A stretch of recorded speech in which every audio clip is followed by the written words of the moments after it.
Bonjour Jean-Jacques Gelot-Blanc. Ben, écoutez, bonjour madame, merci de votre accueil déjà et de m'accueillir dans notre belle région ensoleillée. Votre parcours professionnel de journaliste à auteur, d'essayiste à biographe, le cinéma, les séries télévisées, quel message essentiel vous voudriez transmettre? C'est une tournée souvenir pour remuer la mémoire des gens qui connaissent Pagnol, ou du moins qui pensent le connaître, qui adorent Pagnol à travers la littérature. Et moi j'essaie de leur inculquer, de les inciter à revoir ce film, parce que c'est un réalisateur merveilleux. Il y a une dizaine de films qui sont incontournables sur la vingtaine qu'il a co-signé ou signé. Et je pense que à partir du moment où c'est l'anniversaire, c'est les 130 ans de sa naissance, c'est une date importante, et c'est surtout les 130 ans de la naissance du cinéma, puisqu'il est né le même jour, 28 février 1895. Les frères Lumière découvraient le cinéma, lançaient le premier film de cinéma à La Ciotat, et à quelques kilomètres de là, à Aubagne, il naissait Marcel Pagnol. Donc, cette espèce d'osmose qu'il y a entre le cinéaste, l'auteur, l'académicien, l'homme de génie, le génie qu'il a été de la Provence, ça a été important dans le sens où 130 ans après, il est toujours là. 300 écoles portent son nom, des rues, des squares, des cours, des avenues. On le joue dans le monde entier. Manon des Sources est en comédie musicale aux États-Unis.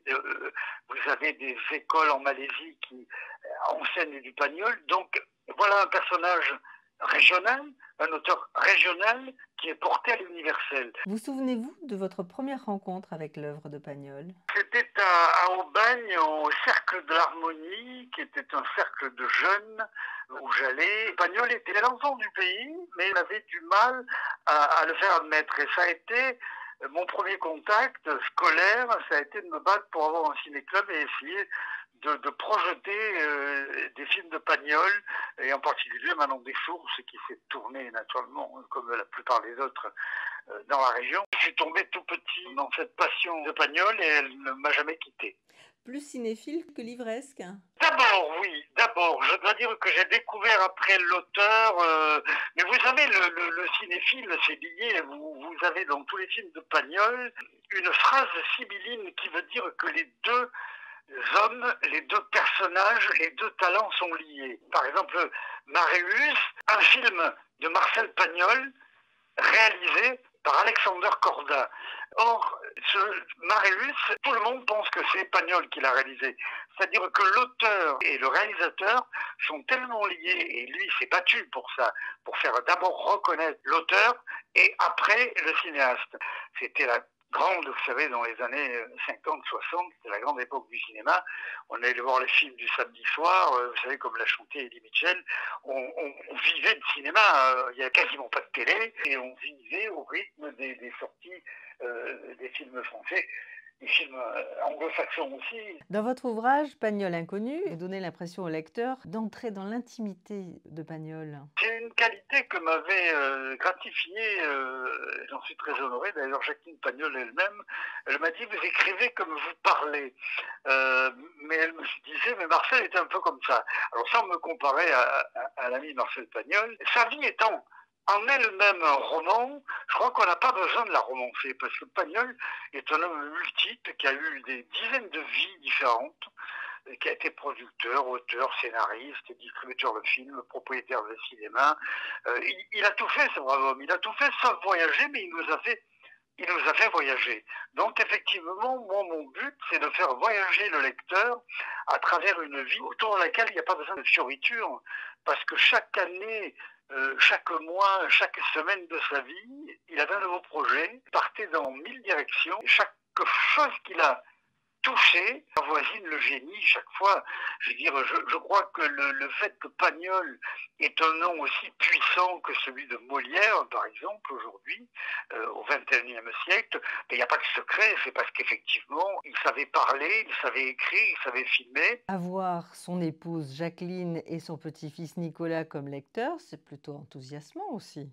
Une des grandes joies de ma vie, la rencontre d'abord avec Jacqueline, d'abord avec Marcel Pagnol, mais qui a été très brève. Puis après, avec Jacqueline, avec laquelle je suis devenu très lié, parce qu'il y avait plein d'acquaintances, il y avait plein de choses qui nous liaient.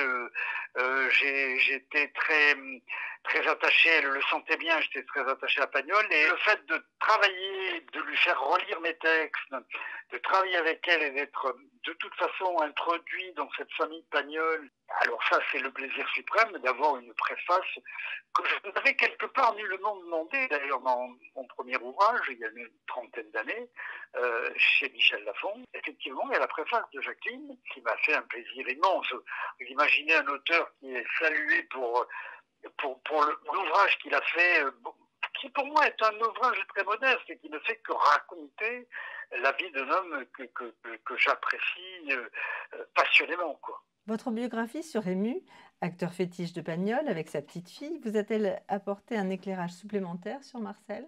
Oh oui, parce que les deux étaient très liés, s'adoraient et se bagarraient sans arrêt. Ce qui est important, c'est que la troupe de Marcel Pagnol, cette fameuse troupe, il a eu une trentaine d'actrices et d'acteurs qui ont joué avec et autour et pour lui.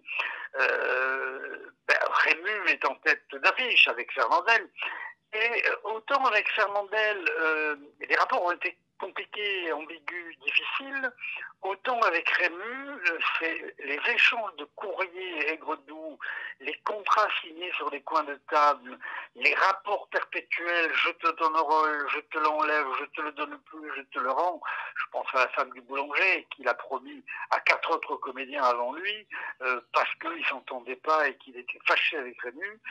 Et on a fait ce livre ensemble et ça m'a permis de partir à la découverte d'un comédien qui n'était pas mon comédien fétiche, mais repartir avec elle à la découverte de son grand-père et l'attacher justement au film, aux cinq films qu'il a fait avec Pagnol, a fait que j'ai pu enrichir ma propre littérature.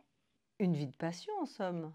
Ah ben oui, je suis animé, habité littéralement par une passion.